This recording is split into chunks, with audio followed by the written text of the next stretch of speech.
ये कहानी सुमित की है, जो बचपन से ही फौज में जाना चाहता था। उसके परिवार में ऐसा कोई नहीं था जो पहले फौज में है, इस वजह से उसे लगता था कि मैं भी फौज में रहूं। पता नहीं क्यों उसके अंदर वो जिज्ञासा जागने लगी थी बचपन से कि मुझे तो फौज में जाना है। और बचपन था, माँ बाप ने थोड़ा सपोर्ट किया, लेकिन जैसे जैसे वो बड़ा होते गया उसका सपना बदला नहीं। वो यही सोचता था कि मुझे तो फौज में जाना है। पढ़ाई खत्म की, उसके बाद में उसने सोचा कि अब समय आ गया है कि मैं फौज में जाऊं। जितनी भी परीक्षाएं थी, जितनी भी परीक्षाओं को उसको सामना करना पड़ रहा था, उस सब के लिए वो बहुत एक्साइटेड था, क्योंकि उसको पता था कि मुझे देश की सेवा करना है, मुझे फौज में जाना है।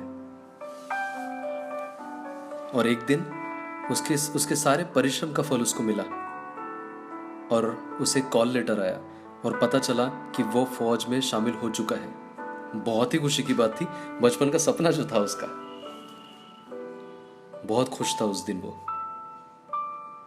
अपने बैग को पैक करके बस वो निकल रहा था।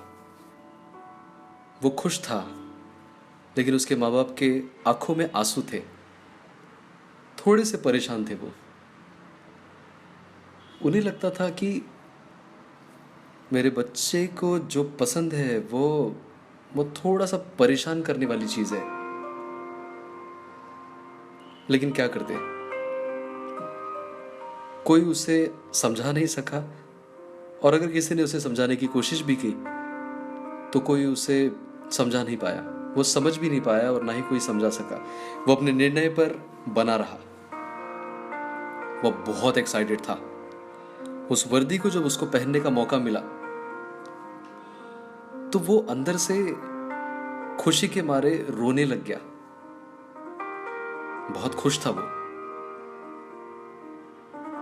और एक शाम में पता चलता है कि कल से हमारी ट्रेनिंग शुरू होने वाली है। और वो पूरी रात सोया नहीं, क्योंकि उसे पता था कि अगले सुबह से वो शुरू होने वाला है जिसका उसने बचपन से सपना देखा है। बहुत खुश था वो। उस रात वो अच्छे से सच में सो नहीं पाया। सुबह सुबह वो मैदान में पहुंचा और अब वो शुरू हुआ जो शुरू होने की जरूरत थी। उसका एक ट्रेनर था। उस ट्रेनर ने उसे समझा, जाना कि ये लड़का कुछ ना कुछ तो कर सकता है, क्योंकि उसमें वो जो जिज्ञासा थी, वो जिज्ञासा बचपन से थी। वो उसके चेहरे पे दिखता था, वो उसके एक्सप्रेशन से दिखता था। इस वजह से सबसे कठिन कठिन काम जो मिला वो उस लड़के को मिला। सबसे ज्यादा मेहनत अगर किसी से करवाई गई तो उस लड़के से हुई। और वो कंफ्यूज होने लगा कि मेरे साथ ही ऐसा क्यों हो रहा है, बाकियों से इतना काम नहीं कराया जाता। और एक दिन वो लेट हो गया। एक दिन वो अपने मैदान पर पहुंचते पहुंचते 5 या 7 मिनट करीबन लेट हो गया। और उसे लगा मैं तो सबसे अच्छा हूं, मुझे तो सजा नहीं मिलेगी, क्योंकि मैं तो अभी इतने दिनों में पहली बार लेट हुआ हूं। तो उसकी अपेक्षा थी कि कुछ नहीं होगा, सबसे ठीक रहेगा। लेकिन उसके ट्रेनर ने बिल्कुल भी नमी नहीं बरती, और उसके ट्रेनर ने उसे ऐसी सजा दी जो सजा अब तक किसी को नहीं मिली थी।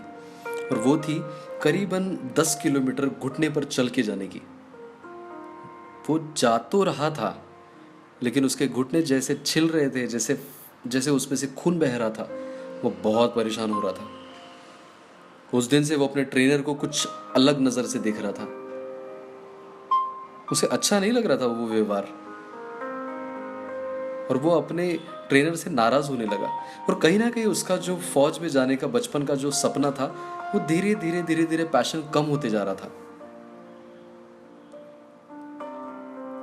और ट्रेनिंग कैसे कैसे तैसे खत्म होने के बाद में एक समय आया जब अचानक से इन सभी को जंग के मैदान पर उतरना पड़ा।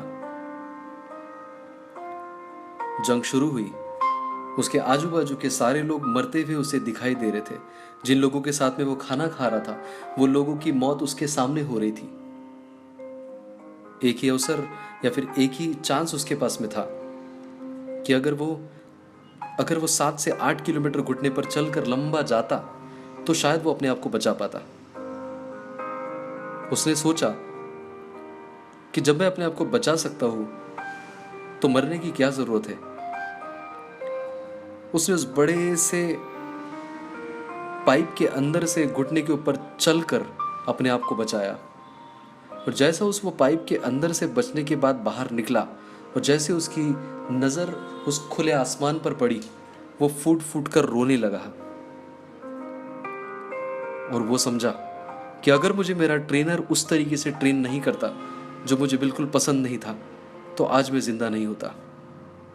डियर फ्रेंड्स, आज की आपकी परिस्थिति शायद आपको समझ में नहीं आ रही है, लेकिन आपको बताओ, आपका स्वर्गीय पिता भी आगे की चीज को लेकर आपको तैयार कर रहा है।